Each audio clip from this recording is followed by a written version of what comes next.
All right, folks, I hope everybody had a great Christmas. It is good to be home. I just got back from a week at the farm. Now, I did not fish all those blue flies I came up with last week. I was just having too much fun fishing dry flies. But it is good to be home and back at the bench. So today I'm picking up with the next pattern from Mike Valla's Tying the Founding Flies. This one is number 14 of 21. It's called the Martinez Black. Now, Don Martinez created this thing probably sometime in either the 1930s or 40s. We know A.J. McLean wrote about it. Ray Bergman talked about it in his With Fly Plug and Bait, which was published in 1947, so we know it's at least that old. Now, it's a pretty simple pattern. I don't know if it's really a Mayfly. It does have a little bit of a Mayfly profile, a little more so than a Stonefly, but it is tied dark and it's pretty big, so maybe it's just a big western attractor nymph. Now, Martinez tied this thing for fishing out on the Yellowstone, but it's been a pretty popular pattern from all the way out in Montana to back east in the Catskills. So there it is in the vise, the Martinez Black. Now, per Valla, sizes for this are 8 to 12. I'm tying this on a size 10, one extra long barbless nymph hook, and black thread. 70 or 140 denier, whatever you want. Just catch it in somewhere in the middle here and bring it back to the start of the bend. And the tail is just going to be a few fibers from a guinea feather. So a little slip right there, that's probably 8 or 10. I am going to just try to roll them in my fingers to unmarry them a little bit. Might not work, but it might, help a little bit. So get your length right there, probably not a full body length, but significant enough. I think that's going to work right there. And next up is our rib, a medium oval gold tinsel. And I'm going to take my thread up to where the front of my body is going to be. You probably don't need to do this because you're not worried about a lump because it's a pretty fuzzy body. Let me park this with a magnet there. Now we'll put a little wax on our thread because this dubbing we're going to put on it isn't the easiest to work with. And I'm going with a real seal's fur in black. I got this from somebody on Etsy, but if you don't have seal's fur, angora wool or lamb's wool or something really buggy like that, it's going to be just fine. And as you'll see in a second, this is pretty tough to get dubbed onto a single strand of thread. So what I'll do here, I'm going to make a loop in just a second. You don't necessarily have to, but if you are using something like seal, it's not a bad idea. So let me show you how I do this. See that big fuzzy mess right there? That is not going to be easy at all to get into a rope. So I'll just put my finger on it, grab the bottom of that, and then catch it right here. So this is a little bit easier of a way to make a dubbing loop. So now I'm going to part my thread up here to where the front of that body is going to be. And I'll take this little dubbing spinner right here. It's got a hook on it. So I'm just hooking the bottom of that thread right there, and then I'm going to spin it clockwise, probably, 30 loops, 30 spins maybe. So now I've got a fairly tight noodle. It's still kind of buggy though. So I'm just going to swap it out, take my spring-loaded hackle pliers here, and then take it out of that dubbing spinner. And now I'm going to wrap this up. And you might want to, every couple of wraps, give it another little clockwise spin to just try and tighten it back up. But I'll speed this part up. So I'm just going to wrap this up to where my thread is.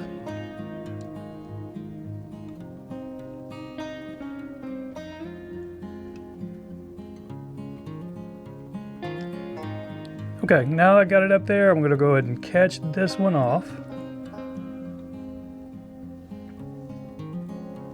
So that is definitely a buggy mess, and you could trim it if you want.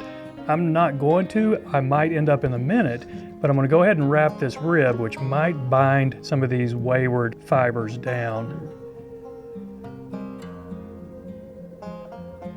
Okay, after wrapping that rib, go ahead and catch this off. Now we want some dyed green raffia grass, or sometimes called Swiss straw, right here. It's pretty neat material. I don't use it all that often. It kind of opens up like that. We don't necessarily need it opened, so I'm going to just kind of bunch it up and catch it in right here. This stuff does make pretty neat wing cases for nymphs. It's about the only thing I've ever seen it used for. All right, now fold it over. Is that going to be enough of a wing case? Yeah, probably, but I'm going to go back, try to take it back just maybe one more thread wrap. Now, a small or medium black chenille. Kind of your preference here, but we do want this thorax to be a little bit thicker than the body, which it should be. I think this is a small, but I think it's going to be just fine. We'll see. If we needed to, we could always put a couple wraps on top of each other. So is that thorax a little bit thicker? Yeah, it is. We're going to be fine. So let's go ahead and catch this chenille off. Now let's wrap this wing case over and catch it off. Okay, couple wraps, check your position. Does that look fine? I think so. Now we can secure it with a couple of tighter wraps. All right, I'm going to spend a few wraps right here just to make this area a little bit smoother for the collar hackle. Now we're not putting a lot of hackle up here for the legs, but it's a Hungarian partridge in a natural. We might put 2 wraps, but maybe just 1. So I'm going to go ahead and open this up and then catch it in. And I say maybe just 1 because that might be all we get. These feathers are pretty small. So we'll see. We might get 1, maybe 1.5. Let's snip this excess right here. And I'm going to take these same spring-loaded hackle pliers and grab the butt end of this feather, which is not even an inch long. So let's do our wraps right there. That is 1. We'll go ahead and try to get 2. Okay, we did get 2. And if 2 wraps ends up putting too many barbs down and you've got too many legs, we can always pluck a few when we're done. I'm going to go ahead and snip this excess and kind of just lick my fingers, pull everything back, and then finish off my head here.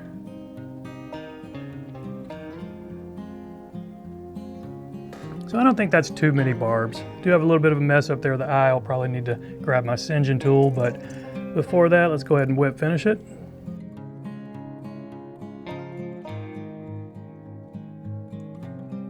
So clean up on this fly.